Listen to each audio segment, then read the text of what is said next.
Google ads এখানে সফলতা আর ব্যর্থতার মধ্যে পার্থক্যটা কিন্তু খুব সামান্য একটা জায়গায়, আর সেটা হলো সঠিক কিওয়ার্ড বাছাই করা। তো আজকে আমরা এই কিওয়ার্ড রিসার্চের একেবারে গভীরে যাব, এমনভাবে শিখব যেন একজন নতুন মানুষও একজন অভিজ্ঞর মতো করে সিদ্ধান্ত নিতে পারে। চলুন শুরু করা যাক। একবার এই সংখ্যাটার দিকে তাকান, ৯০,০০০। এটা কি জানেন? প্রতি ১ সেকেন্ডে গুগলে এতগুলো সার্চ হয়, মানে মানুষ তাদের সমস্যার সমাধান খুঁজছে। এটা তো একটা বিশাল সুযোগের সমুদ্র, তাই না? কিন্তু এই সমুদ্রে যদি ঠিকঠাক জাল ফেলা না যায়, তাহলে কিন্তু বিজ্ঞাপনটা ভুল মাছের পেছনেই ছুটতে থাকবে। আমাদের আজকের মূল কাজটাই হলো এই সঠিক গ্রাহককে খুঁজে বের করা। একটা জিনিস মাথায় রাখতে হবে, বিজ্ঞাপনে প্রত্যেকটা ক্লিকের জন্য কিন্তু টাকা খরচ হচ্ছে।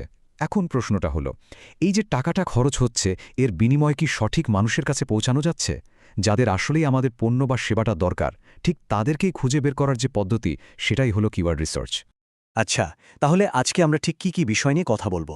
প্রথমে আমরা বুঝব এই রিসার্চটা একটা ব্যবসার জন্য কেন এত জরুরি। এরপর আমরা শিখব গ্রাহকের সার্চ করার পেছনের উদ্দেশ্যটা বোঝার কৌশল, যেটাকে বলে সার্চ ইনটেন্ট। তারপর আমরা সরাসরি দেখব কিওয়ার্ড প্ল্যানার কিভাবে ব্যবহার করতে হয়, সাথে কিছু অ্যাডভান্সড স্ট্র্যাটেজি, আর অবশ্যই টাকা বাঁচানোর কিছু উপায়। আর সব শেষে সামনে এগোনোর জন্য একটা পরিষ্কার ধাপ বলে দেওয়া হবে। তাহলে প্রথম প্রশ্নটাই আসে, কেন এই কিওয়ার্ড রিসার্চ এত গুরুত্বপূর্ণ? কারণটা খুব সহজ। সঠিক রিসার্চ ছাড়া বিজ্ঞাপনের পুরো বাজেটটা এমন মানুষের ক্লিকে নষ্ট হবে যাদের কেনার কোনো ইচ্ছাই নেই। মনে রাখতে হবে, প্রত্যেকটা ক্লিকের পেছনে একটা ব্যবসায়িক সিদ্ধান্ত থাকে, আর আমাদের কাজ হলো সেই সিদ্ধান্তটাকে লাভজনক করা। দেখুন, পুরো বিষয়টা কিন্তু আসলে খুবই সহজ। মানুষ গুগল ব্যবহার করে মাত্র দুটো কারণে। আমার এতদিনের অভিজ্ঞতা থেকে বলছি, এর বাইরে তৃতীয় কোনো কারণ নেই। সেই দুটো কারণ কি? ১, তারা কিছু জানতে চায়, আর ২, তারা কিছু কিনতে চায়। ব্যাস। এখন একজন বিজ্ঞাপনদাতা হিসেবে এই ২ ধরনের মানুষের মধ্যে পার্থক্যটা ধরতে পারা, এটাই সবচেয়ে জরুরি কাজ। সার্চ করার এই যে উদ্দেশ্য, এটাকেই আমরা বলি সার্চ ইনটেন্ট। সার্চ ইনটেন্ট এই একটা জিনিস যদি ঠিকমতো বোঝা যায়, তাহলে ধরে নিন অর্ধেক কাজ এখানেই শেষ। এখানে স্ক্রিনে দুটো ভাগ দেখতে পাচ্ছেন, তাই না? বাম দিকে যারা, তারা হলো জানতে আসা দল, মানে এরা শুধু তথ্যের জন্য আগ্রহী, কিন্তু কিছু কেনার জন্য এখনও প্রস্তুত নয়। যেমন ধরুন, কেউ সার্চ করল বাংলাদেশের প্রধানমন্ত্রী কে, এর পেছনে তো কোনো কেনার উদ্দেশ্য নেই। কিন্তু ডান দিকে দেখুন, এরা হলো কিনতে আসা দল। এরা একটা সমস্যার সমাধান খুঁজছে এবং টাকা খরচ করতেও রাজি, যেমন অ্যাফোর্ডেবল ওয়েব হোস্টিং সার্ভিস। আমাদের বিজ্ঞাপনের আসল লক্ষ্য কিন্তু এই ডান দিকের মানুষগুলো। আচ্ছা, প্রথমে আসি ইনফরমেশনাল কিওয়ার্ডস নিয়ে। এই কিওয়ার্ডসগুলো কারা ব্যবহার করে? যারা একটা সমস্যা নিয়ে সচেতন, কিন্তু এর সমাধানটা এখনও জানে না। একটা উদাহরণ দিই, how to fix A flat bike tyre. যে এটা লিখে সার্চ করছে, সে জানে যে টায়ার পাংচার হয়েছে, কিন্তু কিভাবে সারাবে সেটা জানতে চায়। এখানেই নতুনরা একটা বড় ভুল করে। তারা এ ধরনের কিওয়ার্ড টার্গেট করে টাকা নষ্ট করে। কারণটা সহজ, এখানে বিক্রির সম্ভাবনা প্রায় নেই বললেই চলে। এর পরের ধাপে আছে কমার্শিয়াল কিওয়ার্ডস। এই মানুষগুলো কিন্তু সমাধানটা জানে। তারা এখন বিভিন্ন সমাধানের মধ্যে তুলনা করছে। যেমন কেউ সার্চ করল বেস্ট ওয়েব হোস্টিং সার্ভিস। সে জানে যে হোস্টিং কিনতে হবে, কিন্তু সে ভাবছে কার কাছ থেকে কিনলে ভালো হয়। এরা আমাদের সম্ভাব্য ক্রেতা, কিন্তু চূড়ান্ত সিদ্ধান্তটা এখনও নেয়নি। আর সবশেষে যেটা আমাদের জন্য সবচেয়ে গুরুত্বপূর্ণ, সেটা হলো ট্রানজ্যাকশনাল কিওয়ার্ডস। ট্রানজ্যাকশনাল কিওয়ার্ডস এই মানুষগুলো সরাসরি কেনার ইচ্ছা প্রকাশ করে। শব্দগুলোর মধ্যেই সেটা বোঝা যায়। যেমন বাই ওয়েব হোস্টিং, এদেরকে আমরা বলি হট লিড। আর এরাই আমাদের মূল টার্গেট, কারণ এরা টাকা খরচ করার জন্য মানসিকভাবে পুরোপুরি প্রস্তুত। তাহলে এতক্ষণের আলোচনার মূল কথাটা কি? কিওয়ার্ড রিসার্চের আসল উদ্দেশ্য হল সার্চ টার্মটা দেখেই এর পেছনের মোটিভটা বুঝে ফেলা। এই কথাটা মনে রাখবেন। বেশ, এতক্ষণ তো আমরা থিওরি নিয়ে কথা বললাম, এখন চলুন দেখি বাস্তবে এটা কিভাবে প্রয়োগ করতে হয়। এর জন্য আমরা গুগল কিওয়ার্ড প্ল্যানার ব্যবহার করব। কিন্তু একটা কথা মাথায় রাখতে হবে, টুলস কিন্তু জাদুর কাঠি নয়। স্ট্র্যাটেজি যদি ঠিক না থাকে, টুলস একা কিছু করতে পারবে না। টুলস হলো কেবল একজন সহকারী। কিওয়ার্ড প্ল্যানার খোলারও আগে কিছু প্রস্তুতি নিতে হবে।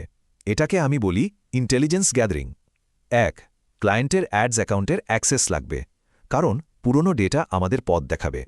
২, ল্যান্ডিং পেজের ইউআরএলটা লাগবে, কারণ গুগল ওই পেজটা দেখেই প্রাসঙ্গিক কিওয়ার্ডের ধারণা দেবে। ৩, ক্লায়েন্টের কাছ থেকে ৩ থেকে ৫টা মাদার কিওয়ার্ডস চেয়ে নিতে হবে, কারণ ব্যবসার মালিকই তার ব্যবসাকে সবচেয়ে ভালো বোঝেন। আর ৪, কম্পিটিটরদের ওয়েবসাইটের ঠিকানা, কারণ তাদের সাফল্য থেকে অনেক কিছু শেখার আছে। এই প্রস্তুতি ছাড়া টুল ব্যবহার করা অনেকটা অন্ধকারে তীর ছোড়ার মতো।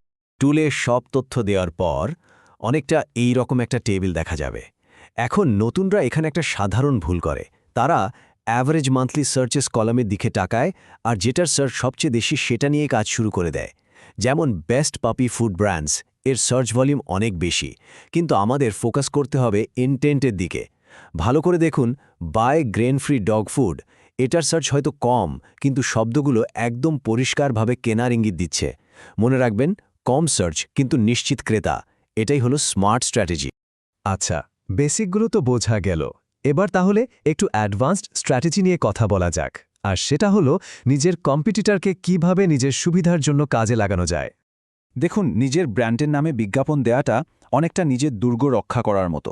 খরচ কম হয়, যেমন লারিব পাঞ্জাবি। কিন্তু অ্যাডভান্স স্ট্র্যাটেজি হলো কম্পিটিটরের দুর্গে হানা দেওয়া।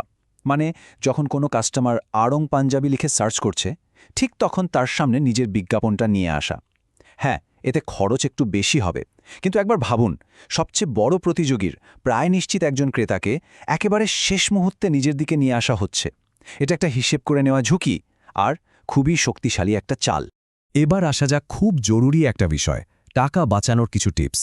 এখানে আমরা এমন কিছু সাধারণ কিন্তু মারাত্মক ভুল নিয়ে কথা বলবো, যেগুলো নতুনরা প্রায়ই করে আর নিজেদের বাজেট নষ্ট করে। একটু মনোযোগ দিন। এখানেই বেশিরভাগ মানুষ ভুল করে, আর এখানেই বেশিরভাগ টাকা নষ্ট হয়। এই ছোট ছোট ভুলগুলোই একটা ডমিনো এফেক্টের মতো করে পুরো ক্যাম্পেনের বাজেটটাকে শেষ করে দেয়। প্রথম ভুল, ব্যবহারকারীর মোটিভ বা উদ্দেশ্যকে পাত্তাই না দেওয়া। দ্বিতীয় ভুল, শুধু বেশি সার্চ ভলিউমের পেছনে ছোটা, যদিও সেখানে কেনার উদ্দেশ্য কম। তৃতীয় এবং সম্ভবত সবচেয়ে মারাত্মক ভুল হল নিজের অফারের সাথে মেলে না এমন কিওয়ার্ডে টাকা খরচ করা। যেমন ধরুন, আপনার সার্ভিসটা পেইড, কিন্তু আপনি টার্গেট করছেন বেস্ট ফ্রি ওয়েব হোস্টিং এই কিওয়ার্ডটা। তাহলে তো টাকাটা সোজাসুজি নষ্ট হলো, তাই না? আর শেষ ভুলটা হলো ল্যান্ডিং পেজটা ঠিকমতো না বুঝেই বিজ্ঞাপন চালানো। তো এতক্ষণ যা কিছু শেখা হলো, এখন সেটাকে কাজে পরিণত করার সময়। কারণ জ্ঞান তখনই শক্তিশালী হয় যখন সেটাকে ঠিকভাবে প্রয়োগ করা হয়। আজকের এই পুরো আলোচনার একটাই মূল কথা, কিওয়ার্ড রিসার্চ মানে শুধু একটা টুল চালানো নয়, এটা আসলে মানুষের মন বোঝার কাজ। আসল টুলটা কোনো সফটওয়্যার নয়, আসল টুল হলো আমাদের নিজেদের মস্তিষ্ক। টুলস আমাদের শুধু ডেটা দেবে, কিন্তু সেই ডেটা দেখে চূড়ান্ত সিদ্ধান্তটা আমাদেরই নিতে হবে। এবার সামনে এগোনোর জন্য একটা ছোট কাজ, নিজের ব্যবসা অথবা যে কোনো একটা নমুনা ব্যবসা বেছে নিন। এরপর সেটার জন্য 5টা সম্ভাব্য ট্রানজ্যাকশনাল কিওয়ার্ডের একটা তালিকা বানান।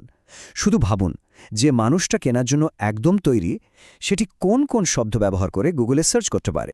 শেষ করার আগে একটা প্রশ্ন রেখে যাচ্ছি, ভাবুন এটা নিয়ে। পরের ক্যাম্পেইনে শুধু বেস্টের মতো সাধারণ কিওয়ার্ড টার্গেট করা হবে, নাকি বাই, প্রাইস বা অ্যাফোর্ডেবলের মতো শব্দ ব্যবহার করে সরাসরি আসল ক্রেতার কাছে পৌঁছানোর চেষ্টা করা হবে? উত্তরটা কিন্তু যার যা স্ট্র্যাটেজিতেই লুকিয়ে আছে, আর সেই স্ট্র্যাটেজি শেষ পর্যন্ত ফলাফলটা নির্ধারণ করে দেবে।